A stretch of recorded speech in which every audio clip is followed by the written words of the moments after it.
بسم الله الرحمن الرحيم نحمده ونصلي على رسوله الكريم أما بعد فأعوذ بالله من الشيطان الرجيم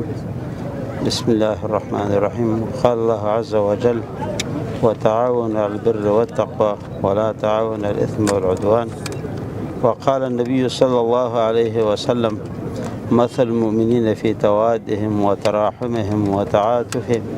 كمثل الجسد الواحد إذا اشتكى منه عضو تداعى له سائر الجسد بالسهر والحمى صدق الله العظيم وصدق رسوله النبي الكريم. تاسو ته بهتر معلومه ده چې زمونږ د افغانستان خلک دا هغه ملت دی چې په تش لاس باندې د لوی ظالمو او یرغلګرو قدرتونو په خلاف باندې مقابلې ته راډانګري. نن دغه ملت یو لړ مشکلاتو سره مخامخ دی. د مهاجرت د ژوند نه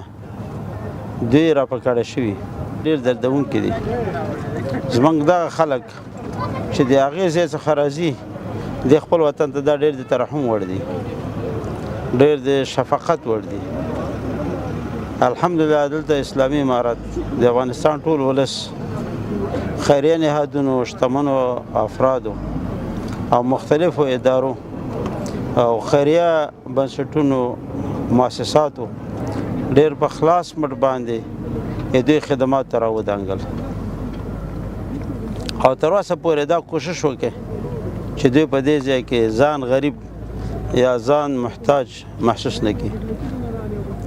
الحمدلله دا لړۍ تر اوسه پورې روانه ده. سره میاشت هم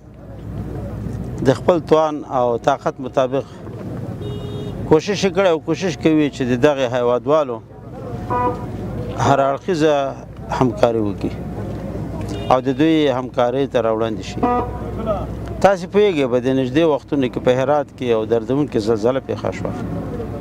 چې سره میاشته ډېره حده پورې هغلته مصروف او اوس هم هلته په کومکونو د کورونو په جوړولو د خیمو په نصبولو باندې مصروف یو. خو د دې باوجود مو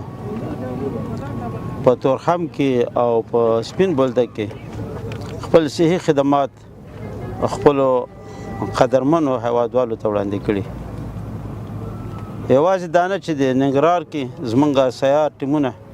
هغه مونږ تورخم ته رالیږلي، بلکې د لغمان او د نورستان او د کونړ ټیمونه مو هم دلته رالیږلي چې دوی دلته د صحت په بخش کې د او پی ډي بخش او د نسایي بخش کې د ولادي او د نسایي دا بخش خلاص کړی او همدارنګې د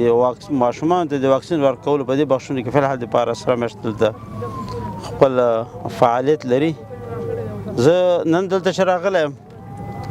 زما هدف هم دا و چې موږ د نږدې څخه دلته وګورو څومره د صحت په بخش کې نور خدماتو ته ضرورت وي موږ به هماغومره ورته ټیمونه زیاتوو، که هغه په نسایي بخش کې وي، که هغه د واکسین په بخش کې وي، که د او پی ډي په بخش کې وي، د نورو ځایونو نه به هم ورته هم ټیمونه راوړو او د نوو ټیمونو په جوړولو باندې به هم انشاءالله چې موږ کار کوو. خو موږ خپل کومکونه یوازې په دې ځای باندې نه ودرو. دا باید زه واضح کړم چې زموږ فلحال دپاره په نیمروز کې، په فراه کې، په هلمند کې، په ارزګان کې، د پکتیا په ډنډ پټان کې د سره میاشتې کمپونه مستقل موجود دي. په هغې ځای کې موږ خیمې ودرولي. زموږ سیار ټیمونه هلته په خدماتو باندې بوخت دي، خلکو ته تیاره ډوډۍ هم ورکوو او هغه کوم 15 شیونه چې د یو کور دپاره ډېر اړین دي لکه د اوبو د ذخیره کولو دپاره ذریعه یا هغوی ته د خیمې، د ترپال او د اشپزخانې سیټونه دا ورته تهیه کوو. کوشش کوو چې دغه په مختلفو ولایتونو کې چې څومره لرو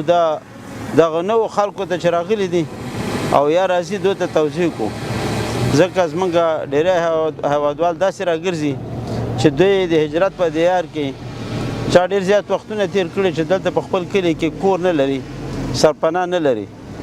نن په لاره باندې وو چې ما ته چا وویل چې ننګرهار ته هم داسې بعضې کورنۍ راغلي چې هغوی یوازې په چاردیوالېګانو کې اړولي دي او د خیمې او د سرپناه درک نه لري. نو موږ به کوشش کوو چې څومره حده پورې کولی شو موږ کوشش کوو یو څه اندازه کومکونه دلته راوړو خو د دې په ځای باندې به زمونږ مرکزي نقطه هغه وي چې کله زمونږ دغه هیوادوال خپلو منطقو ته ځي په هغې ځایونو کې دوی ته موږ څومره لاسرسی لرلی شو چې په هغې ځای کې د دوی د بیا بساینې دپاره د دوی د بیا میشتېدنې دپاره موږ کوم وسایل په کار اچولی شو چې هغلته موږ دوی ته خدمات وړاندې کړو خو دا چې د دې ځای نه لاړ شي د ننګرهار په اګامو په پچیرو په سلیمان خیلو کې واړی هلته بیا څوک د دوی نه سروي کوي او نه هلته څوک ورځي دغسې که په لوګر ته لاړ شي داسې که هغه سمنګانو ته ځي که غور ته ځي هلته بیا ډېر کم څوک به دې له تیار شي دوی سروي وکړي موږ کوشش کوو چې سره میاشت هغه ځای ته ځان ورسوي چې هغې ته بل څوک نه ځي هغه ځای ته ځان ورسوو چې هغلته نور خلکو ته کومک رسول یو څه مشکلات وي موږ اړینو خلکو ته د هغوی په کور باندې دننه رسیدګي وکړو نو موږ هلته دا پروګرام لرو په دې ځای کې هم یوازې دا نه چې د صحت بخش دی موږ دلته رضاکاران لرو نن راغلي یو دلته ګورو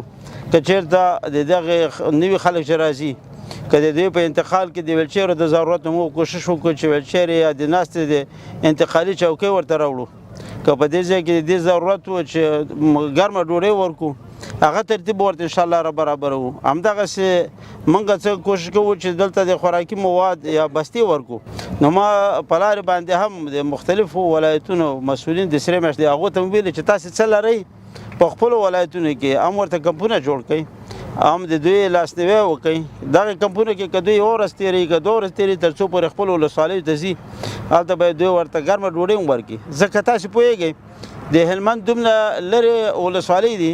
چې هغې ولسوالۍ ته تر څو د لښکرګاه نه ځي نو ساعتونه اخلي هغه خلک چې راشي په هغې ورځ نشي تللی ارزګان ته چې سړی راشي ارزګان ولسوالۍ ته چې ګوري 5 ساعته 6 ساعته ولسوالیو ته تګ دی په زابل کې هم همدغه حال دی نو موږ په دې ډېر کار کوو چې د تورخم کې هم خپل کومکونه ونه سپمو خو ډېر ترکیز به زموږ په ولایتو باندې وي انشاءالله هغه دا چې موږ د امرار معیشت په نامه باندې موږ پروژې لرو هغه خلک چې هغه بې ذاته دي هغوی دپاره څنګه موږ کولی شو چې راتلونکي ښه زندګي ولري هغې باندې موږ کوشش کوو په مهاجرینو کې چې کوم مهاجرین داسې راځي چې هغه رښتیا ناداره وي رښتیا دلته ځای نه لري او ګزاره ډېره خرابوي هغې ته به انشاءالله موږ اولویت پکې ورکوو انشاءالله